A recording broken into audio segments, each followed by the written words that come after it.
ফাগুন suicide attend করলে বিদ্যাকে পুলিশে দেয় কাশ্যপ ব্যানার্জি। হ্যাঁ বন্ধুরা, এমনটাই দেখা যাবে। বিস্তারিত জানতে ভিডিওটিতে লাইক দিয়ে চ্যানেলটি সাবস্ক্রাইব করে শুরু থেকে শেষ অবধি দেখতে থাকো। গল্পের শুরুতেই দেখা যাবে যুক্তাকে গোপাল বোর্ডওয়ালা জিজ্ঞাসা করতে থাকে যে রহমানকে কি ঠিকঠাক ভাবে শেষ করতে পেরেছিস। তখনই যুক্তা বলতে থাকে, কেন, তুমি রহমানকে কেন মারলে, আর রহমানের সঙ্গে তোমার কি শত্রুতা যার কারণে তুমি লোকটাকে এভাবে মেরে দিলে? সত্যি করে বলো তো ঝেড়ে কাশো, তোমার ব্যাপারটা আমার ভালো লাগছে না। তখন এই কথা শুনে কৃষ্ণগোপাল বলতে থাকে, তোকে এতটা ভাবতে হবে না, তুই এত ভাবছিস কেন বলতো? তোর তো ভাবার কোনো প্রশ্নই আসছে না, তোকে তো এতটা ভাবতে বলিনি। তখনই তখনই দেখা যায় যুক্তা বলতে থাকে, হ্যাঁ ভাবছি, কারণ মেয়েটা আমারই মতো বাবাকে খুঁজছে। এরপরে দেখা যায় এদিকে বিদ্যা বাড়ি ফিরলে ত্রিধা বলতে থাকে, এখন কয়টা বাজে, এখন বাড়িতে ফিরছো? কোথায় ছিলে এতক্ষণ? জানো বাড়িতে একজন একজন টাইগার হুংকার দিচ্ছে। এ কথা শুনে অবাক হয়ে যায় বিদ্যা। তখনই তখনই বিদ্যা ভয় পেয়ে গেলে পৃথা বলতে থাকে, ওই ওই টাইগার এই টাইগার নয়, তোমার শ্বশুর মশাই, উনি তো বাঘের মতো গর্জন দিচ্ছে, বলছে আমার বৌমা কোথায়, এত রাত বিরাতে কেন বাড়ি ফিরছে, কোথায় ঘুরে বেড়াচ্ছে। এরপরে সৃঞ্জয় এসে বলতে থাকে, কি পাড়া বেরিয়ে আসার সময় হলো এখন? এতক্ষণ এতক্ষণ কোথায় পাড়া বেড়াতে গিয়েছিলেন বলুন তো দেখি, শুনি একটু। তখন এই কথা শুনে দেখা যায় বিদ্যা অবাক হয়ে সৃঞ্জয়ের দিকে তাকিয়ে থাকে। তখনই সৃঞ্জয়ী অনেকভাবে অপমান করতে থাকে বিদ্যাকে, বলতে থাকে, কি ঘরের তো একটা কাজও করতে হয় না, তাই না? অনেকে তো ঘরে বাইরে দুটোই সামলায়, তুমি তো দেখছি শুধু বাইরেই সামলাচ্ছ, ঘরটা কে সামলাবে শুনি? তখনই দেখা যায় তৃষা বলতে থাকে, কেন, ও সামলাবে, সময় হলে অবশ্যই সামলাবে, বিয়েটা আগে হতে দে। তখনই সৃঞ্জয় বলতে থাকে, মনে হয় না বিয়েটা হবে, বিয়েটা হতে মনে হয় না শেষ অবধি হবে, বিয়েটা হয়তো বা ভেঙে যাবে। এ কথা শুনে অবাক হয়ে যায় ত্রিধা বলতে থাকে, এসব কি বলছিস সৃঞ্জয়ী, বিয়েটা ভেঙে যাবে মানে কিভাবে কিভাবে ভেঙে যাবে বলতো? তখনই সৃঞ্জয়ী বলতে থাকে, হ্যাঁ ভেঙে যাবে, অবশ্যই অবশ্যই বিয়েটা ভেঙে যাবে, আমি তোমাকে বলছি বিয়েটা ভেঙে যাবে, বিয়েটা কিছুতেই টিকবে না। এরপরে দেখা যায় তখনই ত্রিধা বলতে থাকে, বিয়েটা কোনোভাবেই ভাঙবে না। তখনই পায়েল বলতে থাকে, সত্যি আমারও মনে হচ্ছে বিয়েটা বিয়েটা হয় হয়তো বা হবে না। রুষা, পায়েল, প্রীতি সবাই বলতে থাকে, সত্যি যেভাবে কাশ্যপ আঙ্কেল আমাদের হুমকি দিচ্ছে, এরকম করে চলতে থাকলে মনে হয় না বিয়েটা শেষ অবধি হবে, অনেক বড় একটা ঝামেলা তৈরি হবে। বিয়েটা দিতে গেলে সত্যি অনেক বড় একটা কেচ্ছা তৈরি হয়ে যাবে, যে কেচ্ছাটা আমাদেরকে রুটাতে হবে, তা না হলে আমাদের পরিবারটা একদম নষ্ট হয়ে যাবে। আর পাপাও তো চাই যে ও আমাদের বাড়ির বউ হোক, যদি ও বউ না হয় পাপা তো অনেক কষ্ট পাবে। এরপরে দেখা যায় রাজদীপ এসে বলতে থাকে, কার ঘাড়ে কটা মাথা আছে যে আমার পুত্রবধূ আর আমার ছেলের বিয়েটা ভেঙে দেবে? কে পারবে? কেউ পারবে না। আমি দাঁড়িয়ে থেকে আমার পুত্রবধূর বিয়েটা দেব, দেখি কে কি করে আমার পুত্রবধূর বিয়েটা আটকায়। এরপরে দেখা যায় রীত নেমে এলে তখনই রাজদীপ বলতে থাকে, এ দেখো এতক্ষণ নামলো না, যেই বউ এসেছে এক্ষুনি নেমে এসেছে, একদম একদম নির্লজ্জ ছেলে কোথাকার। এ কথা শুনে রীত বলতে থাকে, কি বলছো এসব ড্যাড? তখনই দেখা যায় রাজদীপ বলতে থাকে, হ্যাঁ আমি যা বলছি একদম ঠিক বলছি, একদম ঠিক বলছি, তুমি তুমি নির্লজ্জ হয়ে গেছো। যদি তাই না হতে এতক্ষণ তো নিচে এলে না, যখনই বউ এসেছে শুনেছো তখনই ধেই ধেই করে নিচে নেমে এসেছো, তাই না? এ কথা শুনে দেখা যায় তখন বিদ্যা হাসতে থাকে। এরপরে দেখা যায় তখনই রাজদীপ বলতে থাকে, কি ব্যাপার, তুমি হাসছো কেন, কি হয়েছে? হাসির তো এখানে কিছু হয়নি, তুমি হাসছো কেন? তখনই এ কথা শুনে দেখা যায় বিদ্যা বলতে থাকে, না সরি, আসলে এমনিতেই হাসছিলাম, কোনো কোনো কিছুই হয়নি, আপনি আপনি ভাববেন না, আপনি আপনি বলতে থাকুন, আমি শুনতেছি। তখন এই কথা শুনে দেখা যায় যে সৃঞ্জয় বলতে থাকে, সত্যি তোমাদের যা যা কাণ্ড দেখছি না, সত্যি হাসি পাচ্ছে, নিজেরা যে নিজেদের কি মনে করছো তোমরা। তখনই দেখা যায় রাজদীপ এসে সৃঞ্জয়ীকে বলতে থাকে, শোনো সৃঞ্জয়ী, তুমি যাই করো না কেন, কোনোভাবেই আমার পুত্রবধূ আর ছেলের বিয়েটা তুমি ভাঙতে পারবে না। এরপরে সৃঞ্জয়ী বলতে থাকে, আমি ভাঙবো কেন, দেখবেন আপনার ছেলে আর ছেলের বউয়ের বিয়েটা হবেই না। এরপরে দেখা যায় রাজদীপ রূপের কাছে বলতে থাকে, আমি আমি কতগুলো কতগুলো শপিং করেছি ওর জন্য, ও কি জানে? সেগুলো সেগুলো দেখতে বলো ত্রিধা, ওকে সব শপিং গুলো দেখাও, দেখো ওর পছন্দ হয় কিনা। আমি আমি নিজে পছন্দ করে ওর জন্য শপিং করেছি, আর ওই যে নেকলেসটা, ওটা কিন্তু আমি নিজেই পছন্দ করেছি, আর বাদ বাকি গুলো তোমার শাশুড়ি মা আর আর তোমার ননদ ওরা ওরা পছন্দ করে কিনেছে। এবার তুমি দেখো তোমার ভালো লাগে কিনা, ভালো না লাগলে আমাকে বলতে পারো, আমি নতুন করে আবার কিনে দেবো। এরপরে দেখা যায় তখন রূপ বলতে থাকে, দেখেছো বিদ্যা, লোকটা লোকটা তোমাকে কত ভালোবাসে। এরপরে দেখা যায় রাজদীপ চলে যাবে, ঠিক তখনই বিদ্যা গিয়ে বলতে থাকে, এই যে শুনুন। তখন এই কথা শুনে রাজদীপ রেগে যায়। রাজদীপ বলতে থাকে, আমি কি পাড়ার কেউ যে আমাকে এই যে বলে ডাকছো? আমি তো তোমার শ্বশুর মশাই, বাবা বলতে পারো না? বাবা বলতে শেখো। এই যে কাকে বলে বলো? আমি তো পাড়ার অন্য কোনো লোক নয় যে তুমি তাকে রাস্তা দিয়ে হেঁটে যাওয়ার সময় বাজারে ও অনেক সময় বলবে এই যে শুনছেন, এই যে শুনুন। এসব কথা যেন নেক্সট টাইম আর না শুনি। এই কথা শুনে বিদ্যা অবাক হয়ে যায়। বিদ্যা বলতে থাকে, ঠিক আছে, আর বলবো না, সরি, আর বলবো না। এবার এবার প্লিজ খেয়ে নিন। আপনি খাননি এখনো, এখনো খাওয়া দাওয়া হয়নি আপনার। খাবারটা খেয়ে নিন, তা না হলে শরীরটা খারাপ হবে। তখনই রাজদীপ বলতে থাকে, না, আমি আমি আজকে গোসা করেছি, আমি খাবার খাবো না। আমি আমি অন্নপ্রাশনে বসবো না, আমি খাবো না খাবার। তুমি তুমি কেন কেন এত দেরি করে ফিরলে বলো? তখনই রাজদীপের কথা শুনে বিদ্যা বলতে থাকে, সত্যি আমার ঘাট হয়েছে, আপনি প্লিজ খেয়ে নিন। আর আমি এরকম করবো না। এরপরে দেখা যায় রাজদীপ বলতে থাকে, আমার আমার শরীরের ব্যাপারে কি কারো কোনো নজর আছে? আমার উপর তো কারোর কোনো নজর নেই। তখনই দেখা যায় কৃতি বলতে থাকে, পাপা, তুমি এসব কি বলছো? আমরা তো সবাই তোমাকে বারবার বলছিলাম যে তুমি খাবারগুলো খেয়ে নাও, বিদ্যা বৌদি এলে আমরা সবাই খেয়ে নেব, কিন্তু তুমি তো খেলে না, বললে বিদ্যা না আসা অব্দি খাবে না। তবে এখন কেন এমন করছো? এরপরে রূপ সহ সবাই বোঝাতে থাকে। রাজদীপ বলতে থাকে, যাই বলিস না কেন, আমাকে কেউ খাবার খাওয়াতে পারবে না। আমি আমি খাবার খাবো না।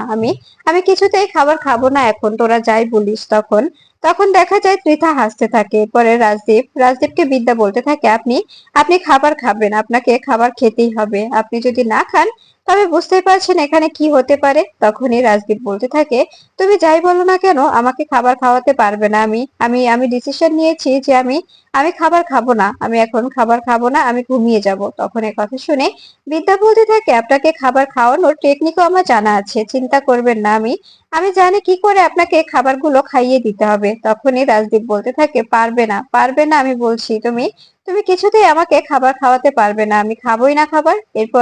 এরপরে দেখা যায় তখন তখন রীত মনে মনে বলতে থাকে, সত্যি বাবা মেয়ের ভাইয়ের সম্পর্কটা অনেক সুন্দর। এরপরে সৃঞ্জয়ীকে রাজদীপ বলতে থাকে, শোনো সৃঞ্জয়ী, আমি তোমাকে চ্যালেঞ্জ করছি, আমি বিদ্যা আর রীতের বিয়েটা অবশ্যই দেব। তুমি তুমি যতই চেষ্টা করো বিদ্যা আর রীতের বিয়েটা তুমি ভাঙতে পারবে না। আর ভেঙচি দিতে আসার চেষ্টাও করো না, প্লিজ, তোমার কাছে আমি রিকোয়েস্ট করছি।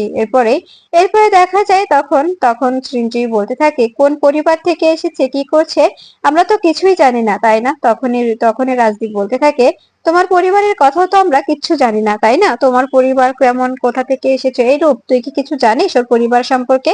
তখন রূপ বলতে থাকে, পরিবারটা তেমন ভালো না দাদা, তাই তো ওকে আমি পালিয়ে নিয়ে এসেছিলাম। এ কথা শুনে তখন সৃঞ্জয়ী বলতে থাকে, দেখেছো দিদি ভাই, ও আমাকে কি বলছে ওরা? তখনই ত্রিধা বলতে থাকে, তুই বুঝতে পারছিস না, তোকে লেগ ফুল করছে, তুই কেন কেন এসবে কান দিচ্ছিস বলতো? তখন এই কথা শুনে দেখা যায় দেখা যায় সৃঞ্জয়ী চুপ হয়ে যায়।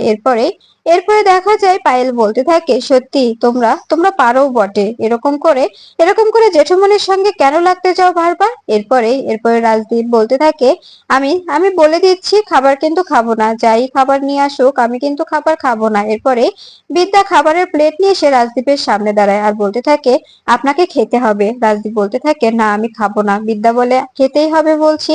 এরপরে দেখা যায় রাজদীপ যখনই কথা বলবে তখনই তখনই বিদ্যা রাজদীপের মুখের মধ্যে খাবারগুলো পুরে দেয়। এটা দেখে অবাক হয়ে যায় রাজদীপ চ্যাটার্জি। রাজদীপ বলতে থাকে, তুমি এসব কি করলে? তুমি কেন এভাবে আমার মুখে খাবার পুরে দিলে? তখনই বিদ্যা বলতে থাকে, খাবার তো খেতেই হবে। আপনার এবার আপনার উপাসটা ভেঙে গেছে, এবার খাবারগুলো গটগট করে পুরোটাই শেষ করবেন। এবার খাবারগুলো শেষ করতে হবে। তখন এই কথা শুনে রাজদীপ বলতে থাকে, তুমি কিন্তু একদম ঠিক করলে না। এভাবে এভাবে আমাকে জোর করে খাবার খাওয়ানোটা কিন্তু একদম তোমার অন্যায় হয়ে গেল। এবার যদি তুমি তুমি এটা এটা করে থাকো তবে কিন্তু ভালো হবে না। এরপরে সবাই হাসতে থাকে আর বলতে থাকে, সত্যি তুমি তুমি বিদ্যার কাছে কুপোকাত। আমরা কখন থেকে বলছি খাবার খেয়ে নাও, শরীর খারাপ করবে, কিন্তু তুমি তুমি খাচ্ছ না, কিন্তু এখন। এরপরে এরপরে দেখা যায় রাজদীপ বিদ্যাকে বলতে থাকে, শোন না মা, আমি কেন এত রাগ করি তুই জানিস? তোর বিরুদ্ধে অনেক বড় কনস্পিরেসি চলছে, অনেকগুলো অনেকগুলো র্যাকেট তৈরি হয়েছে তোকে মারার জন্য। নিজেকে নিজেকে রক্ষা কর, এভাবে এভাবে ওসব ছেড়ে দে, আমি তোকে হারাতে পারবো না, তোকে আমি নিজের মেয়ে বলে ভেবেছি, আমি তোকে হারাতে পারবো না, বাবাকে খুঁজে কি করবি, তো উনি যদি সত্যি তোর বাবা হতো তবে যে তোকে এভাবে অন্যের হাতে তুলে দিত না, এই বাবাকে বাবা বলে মেনে নে, আর নিজেকে এসব থেকে দূরে আন, নিজেকে এসব থেকে বের করে এবারের বউ হয়ে থেকে যা, আমার মেয়ে হয়ে থেকে যা, আর এভাবে এভাবে কোনো মারপিট করিস না, তুই বাইরে গেলে তোর অনেক বড় বিপদ হতে পারে, যেটা আমি মেনে নিতে পারবো না। এরপরে এরপরে দেখা যায় তখনই হৃদকে রাজদীপ বলতে থাকে, তুমি ওকে বোঝাও না, তোমার তো ও ওয়াইফ তাই না, তুমি বোঝাইলে অবশ্যই বুঝবে তাই না। তখনই দেখা যায় রুষা, পায়েল, প্রীতি সবাই হাসতে থাকে। তখনই হৃদ বলতে থাকে, আমি বোঝালেও বুঝবে, আমি বোঝালে বুঝবে না, তুমি বলো, তুমি বোঝালে হয়তোবা বুঝতে পারে। এরপরে রাজদীপ ত্রিথাকে বলতে থাকে, ত্রিথা তুমি বোঝাও না ওকে, ও যেন এসব কিছু ছেড়ে দেয়। তখনই ত্রিথা বলতে থাকে, ও তো একটা লড়াই নেমেছে, আমি ওকে কি করে এই লড়াইটা করতে বারণ করি বলো তো। এরপরে দেখা যায় রোষা, পায়েল, কীর্তি সবাইকে বলতে থাকে, রূপ সহ সবাইকে বলতে থাকে যে ওকে একটু তোমরা বোঝাও যে ও যেন এসব কিছু ছেড়ে দেয়, ওকে আমি হারাতে চাই না, আমাদের বাড়ির রত্ন, ও যদি হারিয়ে যায় আমি নিজেকে কখনো ক্ষমা করতে পারবো না। তখন দেখা যায় এ কথা শুনে বিদ্যা বলতে থাকে, আমি আমি কি করব বলুন, আমার তো সবাই এই যে যেমন যেমন এই যে কাকিমণি আমাকে সবসময় নিজের পরিচয় খুঁজতে বলে, আমি তো সবার সামনে একটা পরিচয়হীন মেয়ে তাই না, আমার নিজেরও তো একটা পরিচয়ের প্রয়োজন, সে পরিচয়টা তো আমার প্রয়োজন যে আমি আমি কোন বংশের কার মেয়ে সবটাই তো জানা প্রয়োজন তাই না। তখন এ কথা শুনে রূপ বলতে থাকে, দাদা তো তোমাকে নিজের পরিচয়ে দিতে চাইছে, তুমি নিজের পরিচয়টা নিয়ে নাও না, দাদার পরিচয় নিয়ে নাও, তুমি তো এখন বিদ্যা বিদ্যা চ্যাটার্জি, বিদ্যা ব্যানার্জি নয় তাই না, তাই তো তোমাকে আর কোনো পরিচয় খুঁজতে হবে না, তুমি তোমার স্বামীর পরিচয়ে পরিচিত হবে। তখন বিদ্যা বলতে থাকে, কিন্তু আমার বাবা মার পরিচয়টাও আমার দরকার, আমার বাবা মার পরিচয়টা আমাকে খুঁজে বের করতে হবে, আর যারা যারা এই নোংরা খেলায় মেতে উঠেছে তাদেরকেও তো শাস্তি দিতে হবে। তখনই রাজদীপ বলতে থাকে, অনেক টাকার ব্যাপার, এখানে কোটি কোটি টাকা ইনভেস্ট করা হয়েছে, অনেকে এর সঙ্গে জড়িত আছে, আমি আমি হয়তো বা আগে জানতাম না, তার কারণেই আমি নিজের কলেজে এসব করতে দিয়েছি, তাছাড়া যদি আগে থেকে জানতাম এরকম কিছু হবে তবে আমি কখনো কখনো ওদেরকে নিজের কলেজের সঙ্গে যুক্ত করতাম না। এবার মনে হচ্ছে ওদের সঙ্গে আমার নিজেরও এই কোম্পানিটা ভেঙে পড়ে যাবে, নিজের কলেজটা ভেঙে মাটিতে গুড়িয়ে যাবে।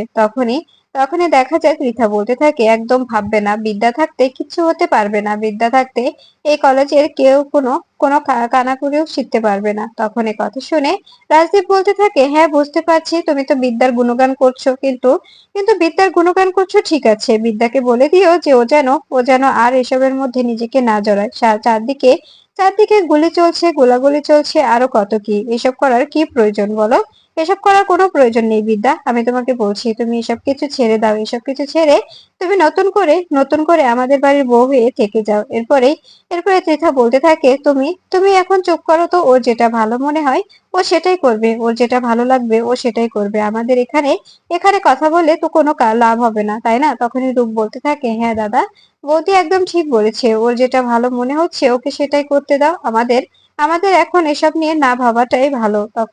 তখনই রাজদীপ বলতে থাকে, বলছিস, তখনই বিদ্যা বলতে থাকে, হ্যাঁ আমাকে আমাকে প্লিজ আপনি কোনো অনুরোধ করবেন না, আমি চাই আমার নিজের বাবার পরিচয়টা খুঁজে বের করতে। এরপরে দেখা যায় দুলাল ড্রাইভার ভিতরে এলে বিদ্যা দুলালের নাম শুনে অবাক হয়ে যায়। বিদ্যা বলতে থাকে, এটা কি পুরোটাই কোইন্সিডেন্স, ওই দুলাল নামের ছেলেটি তো সেদিন গাড়িতে ছিল, উনিও ড্রাইভার ছিলেন, আর উনিও এত বছর হলো ড্রাইভারি করে আসছেন, তবে কি এই লোক আর এই লোক একই। এদিকে দেখা যায় ফাগুন পাগলামো করতে শুরু করে, ফাগুন বলতে থাকে, আমি যদি রিতকে না পাই আমি নিজেকে শেষ করে দেব। এই বলে ঘরের দরজা আটকে অনেকগুলো ঘুমের ওষুধ খেয়ে নেয় আর মাটিতে বিছানায় পড়ে যায়। পরে দরজা ভেঙে ভেতরে ঢুকে কাশ্যপ ব্যানার্জি ভেতরে ঢুকে বিদ্যাকে ফোন করে আর বলতে থাকে, তোমার বোন অনেকগুলো ঘুমের ওষুধ খেয়েছে, ও সুসাইড অ্যাটেম্প করেছে, যদি আমার মেয়ের কিছু হয়ে যায় আমি তোমাকে ছাড়বো না, আমি তোমাকে পুলিশে দিয়ে দেব, কথাটা মাথায় রেখো। এই কথা শুনে ভয় পেয়ে যায় বিদ্যা বলতে থাকে, এসব আপনি কি বলছেন,